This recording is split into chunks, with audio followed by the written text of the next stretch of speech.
the secret files of Teletraan 2.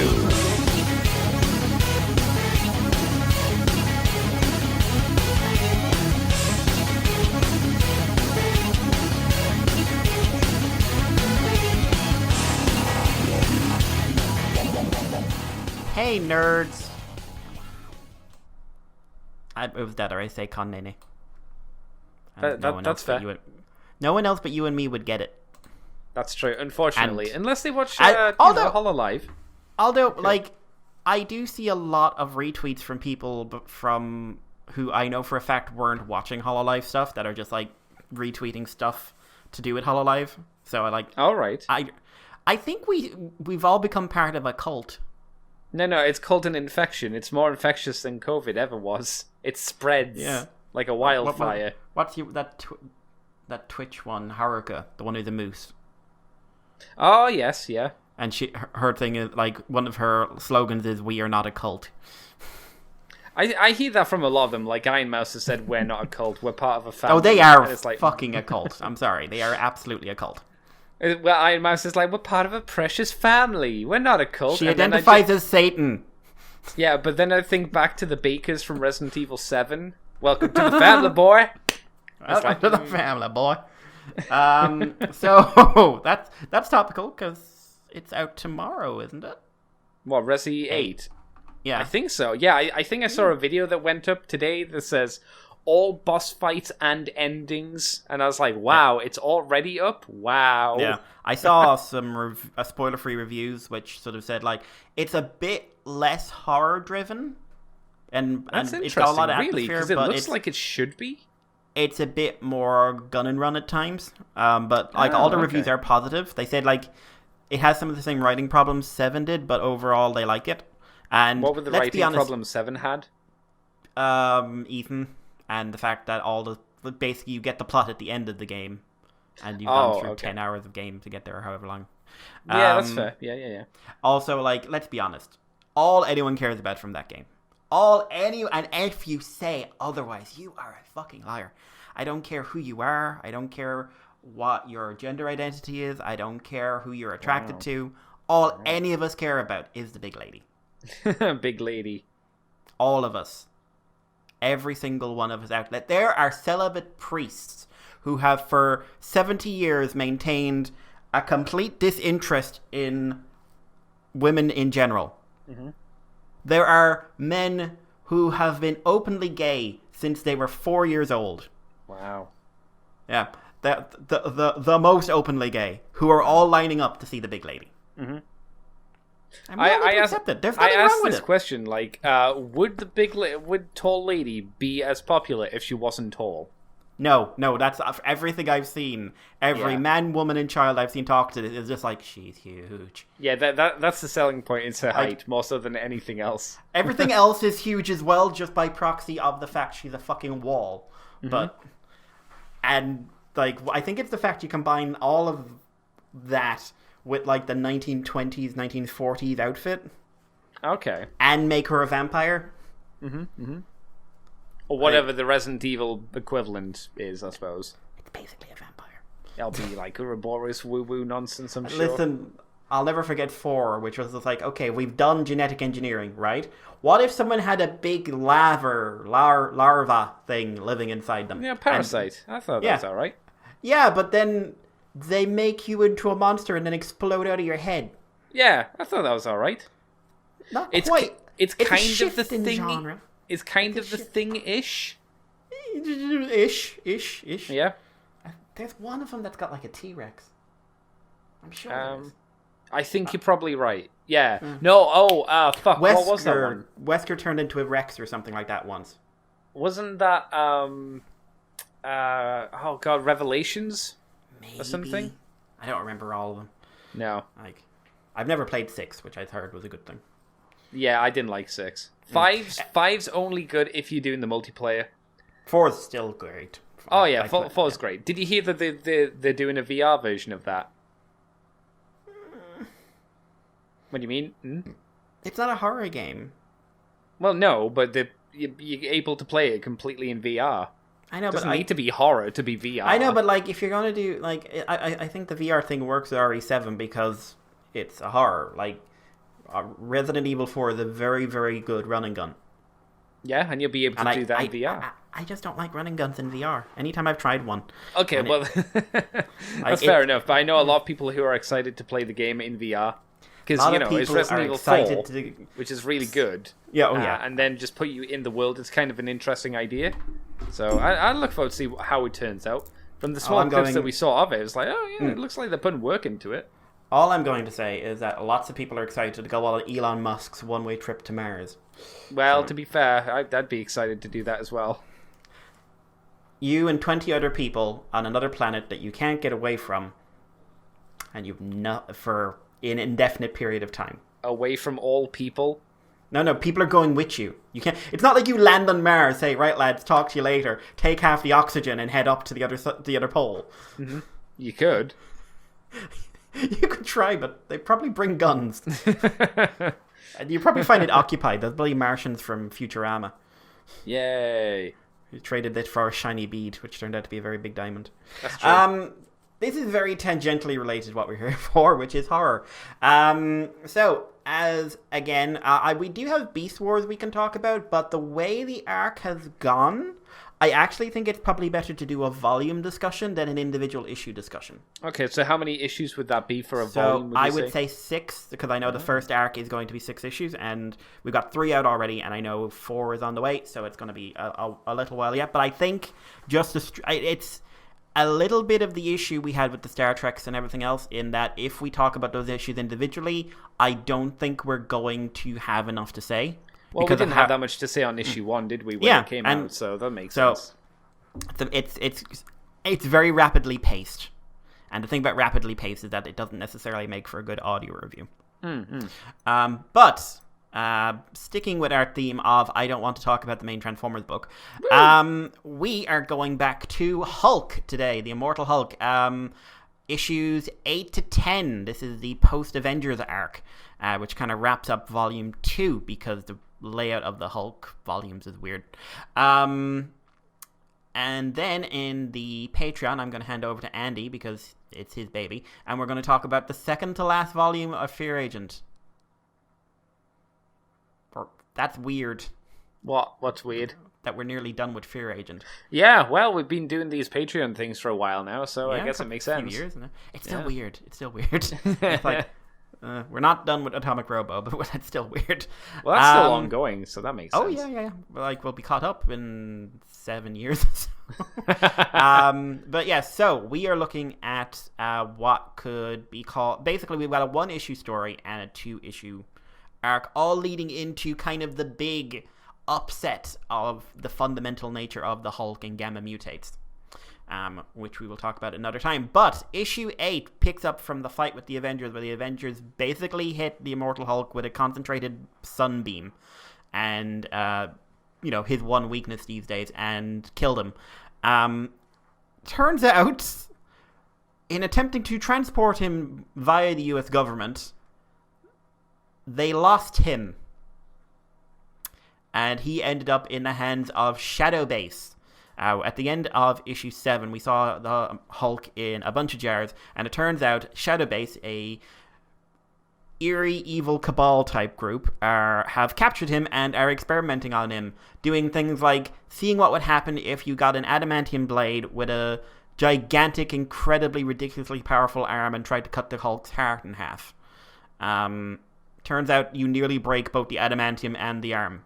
But they're doing experiments like slicing up his heart, and they've cut him up into little bits and put him in different jars, and they're just like, it's nighttime and we've cut this heart in two and both sides are still beating. And one of the scientists working on him is your typical, like, I'm so cocky type. Chris McFeely. We said that last time it looked like Chris McFeely. It still does. Yeah, McFeely's there, and McFeely is very much like, yeah, we're going to learn about the Hulk and how he thinks, and then we're going to kill him. And we're going to do evil shit to him. And Hulk is flipping him off in the jar with his disembodied hand. They make him out like he... they do mention he was a criminal before. Is he a famous dude, or is he just... That's his backstory? No, Shadowbase is basically made up of acquired... various criminal types, but not super criminals. Okay, so he's no one important. For his backstory, he was just a criminal. Yeah, he was just, but he's like the typical arrogant scientist type. Sure. Like we've all seen it. And then meanwhile, Captain Marvel is trying to reform Gamma Flight to try and track down the Hulk. Now they've lost him. You mean Alpha Flight? Yeah. No, they're changing it to Gamma Flight. Oh, I see what you're saying. Yeah, it's Alpha Flight, and then what's his rename name? It's like Gamma. Call it Gamma Flight. It's like no, stop that. Former Sasquatch, who's not a Sasquatch anymore. That's right. And yeah, so this all culminates in one of the moments that broke the internet when it happened. Really? Oh yeah, this freaked people out. Really? Okay. Almost as much as something that happened in the early 2000s where Hulk went nuts on a plane and killed a bunch of people by accident because something happened. Because before then, they'd always had the excuse that Hulk never actually kills. Okay. Banner's always holding him back, and then he killed a bunch of people on a plane. And this is not your daddy's Hulk.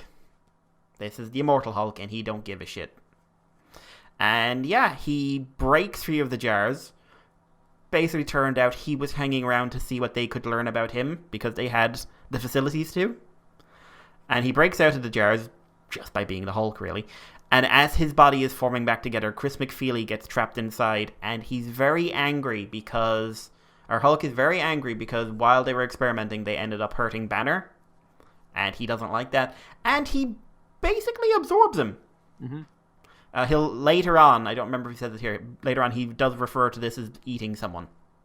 Which makes sense, yeah. Yeah, which is still less creepy than what Ultimate Hulk did. Yeah, so he escapes, and Shadowbase makes a deal with Crusher Creed. And the Absorbing Man, they modify his powers, sort of turning him into a red version, and send him after him. I don't remember if it's confirmed here or if in one of the later ones, it's his new power set's based off of Red Hulk's. That's right, yeah, they mentioned that. Yeah, or at least they say it like complements, and they kind of add together or something like that. Yeah, for anyone who doesn't know, one of the big things Red Hulk had was that he absorbed gamma energy and radiation. That was like his big power, and like as he'd get angry, he'd be able to absorb more and he'd generate more heat. So the angrier he gets, the hotter he gets, was what they were saying. Because Red Hulk made perfect sense. It was an interesting idea, Didn't really work. No. But they send Absorbing Man after the Hulk. Meanwhile, Gamma Flight are tracking him down. They have a bit of a brawl. He starts raiding the Hulk and reduces him to like a skeletal form. A semi-skeletal form. And then they basically kind of get locked into a back and forth. Now, at the same time, Hulk has been drawn to Mexico, where the original bomb was let off that turned Banner into the Hulk. And Hulk has always been drawn there, and this is an ongoing plot point. And this is also when we start hearing about the Green Door more. And then Gamma Flight comes in, interferes, and Absorbing Man mutates horribly. And then Hulk realizes what was going on, because Absorbing Man basically starts like absorbing all the latent gamma energy in the area, and he realizes that someone, him, has tricked them all there, because Crusher absorbed so much gamma energy that he basically opens a portal to another reality, otherwise known as... Hulk calls it Hell. It's actually what's underneath Hell. Just a bit of a small spoiler there. Which Hell? Every Hell. Okay, because there's a lot of Hells in Marvel, to be fair. It is, like, what you're dealing with is basically... You know how, say, like, oh, there's, like, lots of afterlives and heavens and stuff in Marvel? And, like, there's, like, a concept above that? Right.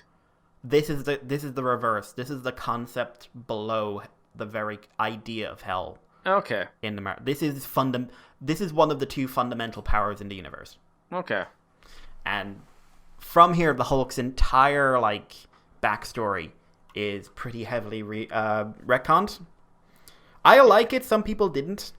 Okay. But anyway, so that is kind of a brief enough rundown. So Andy, yes. What did you think? Definitely moving more into the body horror stuff than previously, even down to some of the transformations. Yeah, the transformation backs for sure. Definitely the eating of Chris McFeely. I mean, if the guy didn't watch the 80s remake of The Blob and take inspiration from that, I'd say he was fucking lying. Because it's very... Have you seen The Blob, Mikey? Yes. Yes. It's very... It reminds me a lot of the high school football dude who was pegged to be the hero who gets eaten very early on with his arm reaching out and then the lady pulls it off. As he's being absorbed. It reminded me a lot of that. So again, I would say if you say that wasn't the case, you're lying. Hulk turning back into Banner didn't look like it was a fun experience. He doesn't just kind of shrink down. It's a weird transformation back. It's kind of neat though. Like it almost looks like he's got extra limbs coming out of him.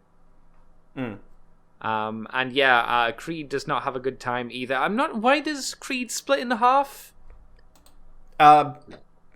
So you find out later on it's basically because whatever is manipulating him is operating directly through him now. He's basically possessed. Yeah, well, yeah, I assumed that was the case, but I couldn't see what the advantage to splitting him in half would be. It's basically like if Cthulhu crawled inside of you, it has nothing to do with advantage. Okay, it's not like... his body can't take it. Okay, fair enough.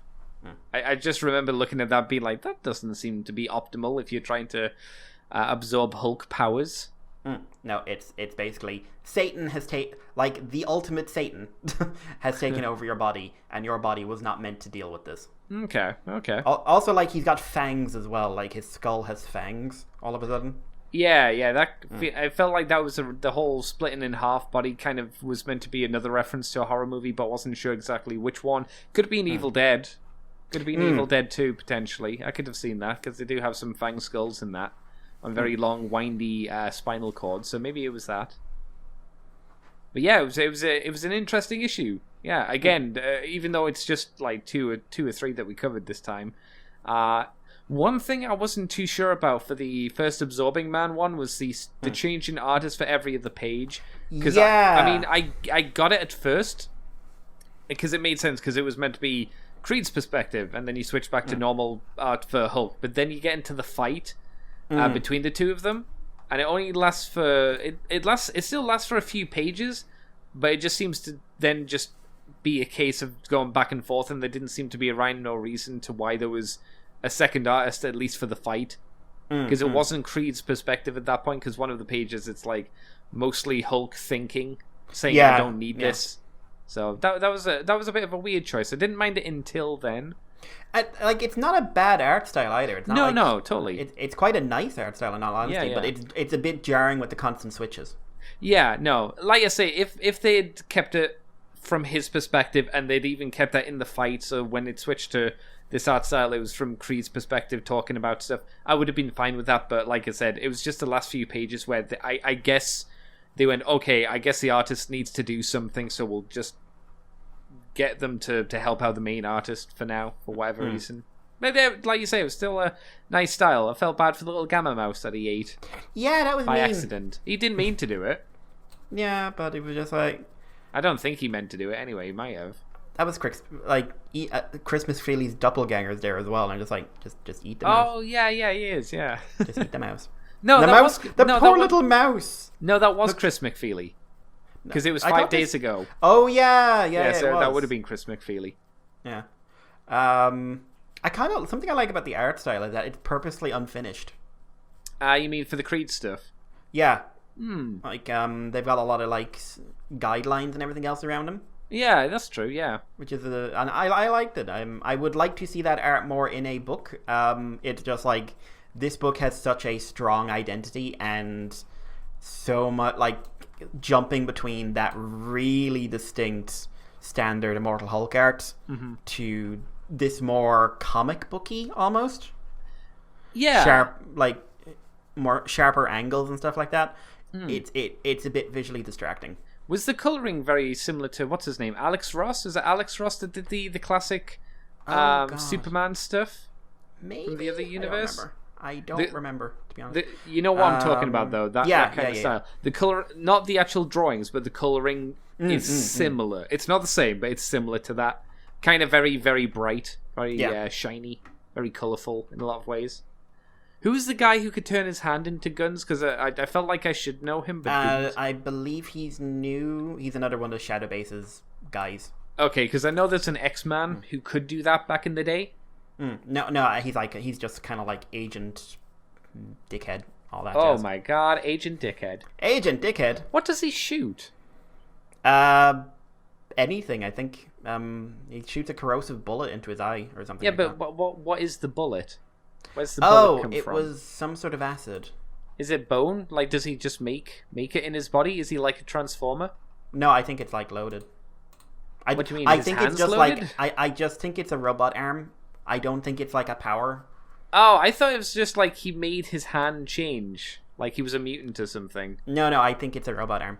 Because Is they it? say Okay. they say at one point, don't, like, the Fortean, who is going to be a recurring character, Fortean tells him don't take the shot because you'll lose your robot arm or something like that. Where is it? Gun arm. You'll lose your gun arm. Ah, okay. Yeah.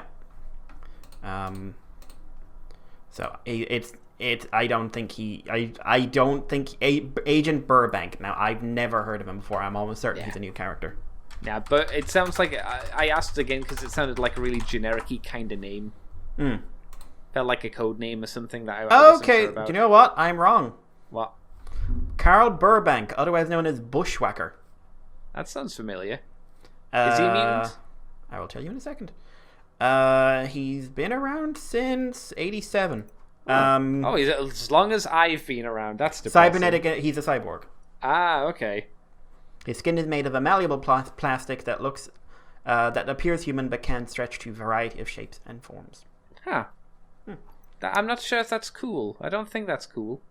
It's not as cool as if he was a mutant, but I'm so done on mutants, to be honest. Oh man, I've seen one picture of him where he just looks like. Do you remember Tombstone from Spider-Man? Okay, he's also a mutant. Oh, wait. Make up your mind. Is it, so make up your mind. Comic, is he a mutant or is he not a mutant? He has the X gene, but it's dormant. So he could be a mutant. So they activated his X gene, but he doesn't have any X powers. You know what this sounds like, Mikey? This sounds like a comic book character's background. Confusing. Oh my God, this is like. So yeah, he has some. So he had an inactive X gene. They turned it on, and then he got whatever powers they wanted to give him. Okay. And I guess making gun from hand was his power. Weird. Well, there you go. Boom. Now everybody knows who Bushwhacker is. Get ready for his Marvel Cinematic appearance. Yay. Yep. Good times. Yeah. No. Interesting. Yeah, it was good stuff. I mean, did you like it, Mikey? I did. Fun?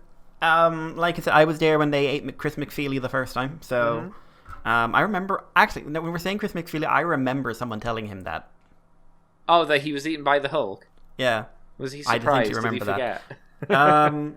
But I like, again, from the horror perspective, this was all about driving home the fact that the Immortal Hulk is just so very different from the other Hulks. Yeah.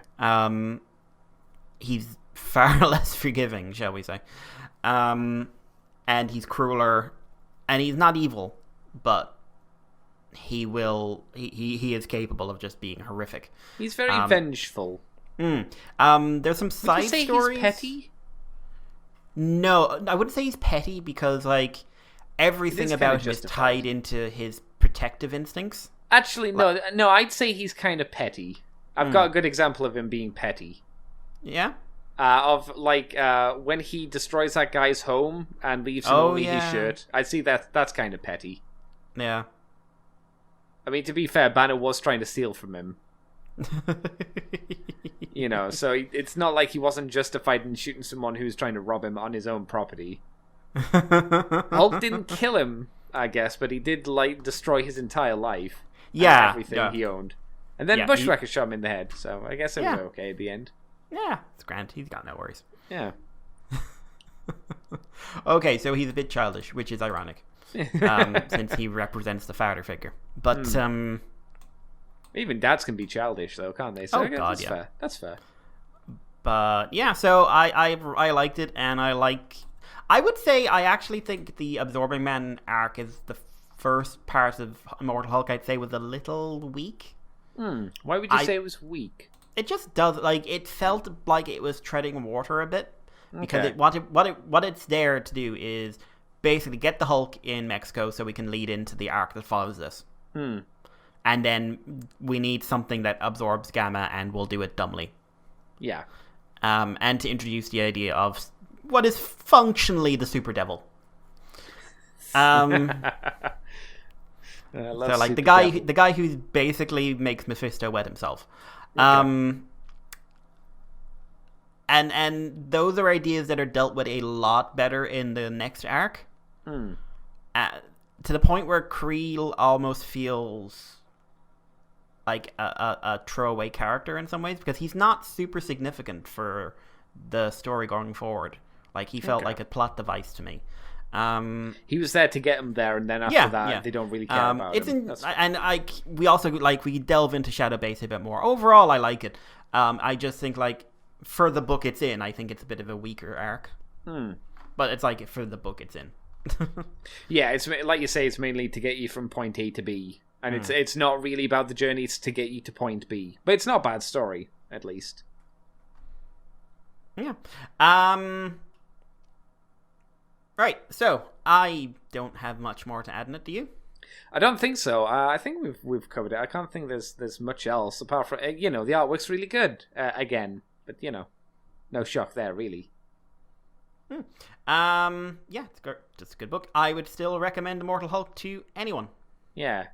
Next time, can we cover Volume 3, since we only really got to do like 3 issues this time? I would say we'll just do like lots. I just mean specifically for next month. We just do the next volume, like I say, because this didn't feel very satisfying just to go through a very small amount of issues. No, yeah, absolutely. Anyway, we will talk about that next time. If you're on the main show, that's it really for this time. Yeah, we don't have much else to cover. If you're on Patreon, stick around. We're going to be talking Fear Agent Volume 5. If you want to join Patreon, of course, Patreon's Moonbase 2. I'm tripping over my tongue today. www.patreon.com/Moonbase2. And you can, for $2 a month, sign up for that and get the Patreon extension on shows like this. You can get interviews and anything else we do, our special shows a week early, and you can get hold of our monthly woo-woo. And yeah, if you got any feedback, send it to moonbase2@gmail.com, or on Twitter or on Facebook or on Libsyn or any of our usual haunts. And yeah, Andy, what about you? You can find me on Twitter as CCTFW, YouTube as Cobra Commander TFW. You can find me on Twitch as CCTFW as well if you want, and the ccbunker.weebly.com, and then all the places that Mikey mentioned too. Bring me cake. No cake. No cakey des. I want cake. Oh my god. You are now leaving Moonbase 2.